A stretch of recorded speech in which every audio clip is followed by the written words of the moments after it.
بسم اللہ الرحمن الرحیم۔ السلام علیکم دوستو، حضور اکرم صلی اللہ علیہ وآلہ وسلم کی پیدائش پر کون کون سے معجزات ہوئے اور کس بادشاہ کا محل اس میں شگاف پڑ گیا اور زلزلہ جو ہے وہ کہاں آیا، یہ تمام معلومات آپ کو انشاءاللہ اس ویڈیو میں ملیں گی۔ تو امید کرتا ہوں آپ ویڈیو کو اینڈ تک لازمی دیکھیں گے۔ تو حضور اکرم صلی اللہ علیہ وآلہ وسلم جب اپنی والدہ محترمہ کے شکم اطہر میں آئے تب تمام بت گرے، اور جب آپ نے جنم لیا تب بھی تمام بت گر گئے تھے۔ حضرت عبد المطلب سے روایت ہے کہ میں کعبے میں تھا، اچانک میں نے دیکھا کہ کعبہ کے بت اپنی جگہوں سے گر پڑے اور سجدہ کی اسی حالت میں زمین پر اوندے ہو گئے۔ ساتھ ہی میں نے کعبے کی دیوار میں سے ایک آنے والی آواز سنی کہ خدا کے وہ معبود پیدا ہو گئے ہیں جن کے ہاتھوں غیر اللہ کے معبود ہلاک ہوں گے، اور وہ معبود مکہ کے بتوں کی پرستش سے پاک کر دیں گے، اور وہ لوگوں کو ایک خدا کی عبادت کا حکم دیں گے جو سب کچھ جاننے والا ہے۔ سیرت حلبیہ میں ہے کہ قریش کی ایک جماعت جس میں ورقہ بن نوفل، زید بن عمرو اور عبداللہ بن جیش بھی تھے، یہ روزمرہ کی طرح ایک خاص بت کے پاس آئے، اور جس رات سرور کائنات کی پیدائش ہوئی اس رات اس بت کو انہوں نے اوندے منہ گرے پایا۔ انہوں نے اٹھا کر سیدھا کیا مگر وہ دوبارہ گر پڑا، پھر سیدھا کیا مگر پھر تیسری بار بھی وہ دوبارہ گر گیا۔ اس پر سب کو تعجب ہوا اور کچھ لوگوں نے اشعار پڑھے جن میں بت سے اس کی خاص وجہ پوچھی گئی تو بت کے اندر سے آواز آئی جس کا ترجمہ کچھ اس طرح ہے: ایک ایسے بچے کی پیدائش کی خبر ہے جس کے نور سے تمام مشرق و مغرب کے علاقے روشن ہو گئے، اور جب آپ صلی اللہ علیہ وآلہ وسلم پیدا ہوئے تو اس رات کعبہ میں زلزلہ آیا جو 3 دن 3 رات تک رہا اور لرزش میں رہا، جبکہ جس کو قریش نے بھی دیکھا۔ یہ اس بات کی علامت تھی کہ اب خدا کا گھر خدا کے لیے خالی ہونے کا وقت آ گیا ہے اور ان سے پاک ہونے کا وقت آ گیا ہے۔ اسی طرح آپ کی پیدائش مبارک پر دنیا کے عظیم مملکت فارس ایران کے بادشاہ کے زبردست مضبوط محل کے اندر شگاف پڑ گئے اور وہ زلزلے کی زد میں آ گیا اور اس کے 14 ستون گر پڑے۔ اس طرح اس کے ملک میں جو آگ کے علاوہ بطور معبود کے جلتے رہتے تھے وہ تمام یکلخت فوراً بجھ گئے۔ الغرض یہ دن تمام دنیا کے معبودان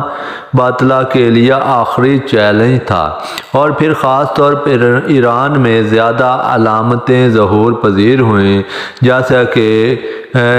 گزریں۔ انہی میں سے ایک یہ بھی تھی کہ اس دن فارس کے چشموں کا پانی سوکھ گیا،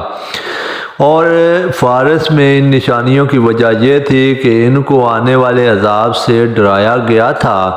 کہ کیونکہ مستقبل میں ایران کے بادشاہ کسریٰ پرویز نے حضور اکرم صلی اللہ علیہ وسلم کا خط مبارک پھاڑنا تھا اور اس کے بعد اس کی سلطنت کا پارا پارا ہونا تھا جس کو تمام دنیا نے دیکھا، اور اب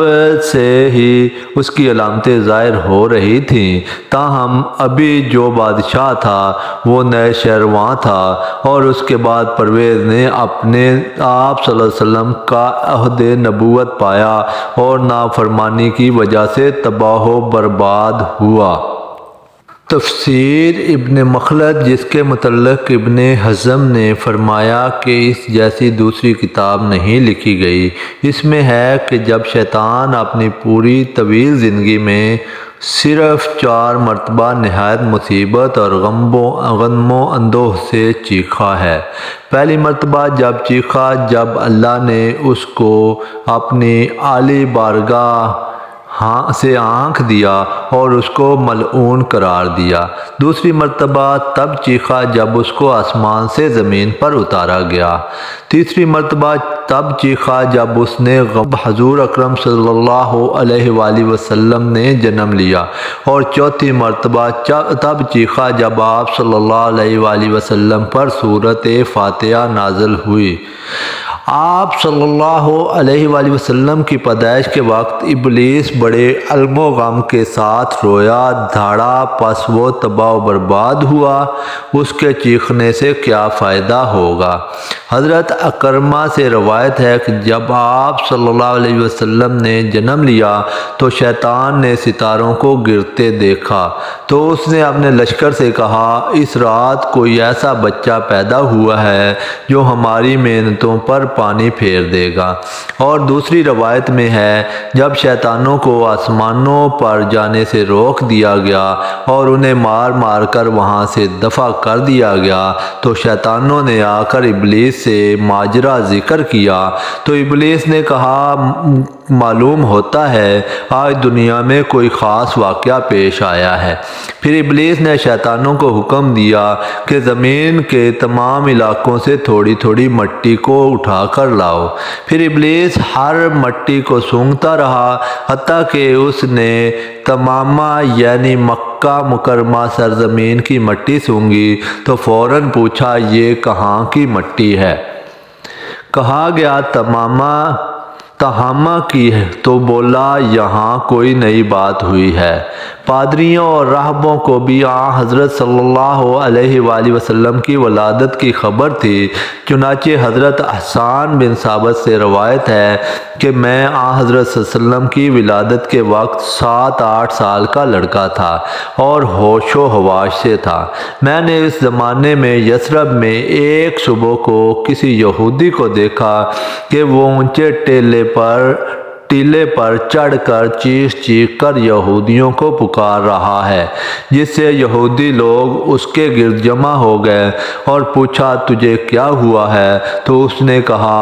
احمد کا ستارہ طلوع ہو گیا ہے اور اس کے ساتھ ساتھ وہ آج رات آ گئے ہیں، کیونکہ بعض قدیم کتب میں رسول اکرم صلی اللہ علیہ وسلم کی پیدائش کی تاریخ رات اس ستارے کا طلوع بطور علامت کے درج تھا۔ الغرض حضور اکرم صلی اللہ علیہ وسلم کی پیدائش پر پورے عالم میں چہل پہل اور روشنی ہو گئی تھی، اور حضرت آمنہ نے بھی بہت سی باتیں ملاحظہ کی تھیں، اور جب جناب عبد المطلب ان کے پاس آئے تو آمنہ نے ساری خبریں ان کو دیں، جن کو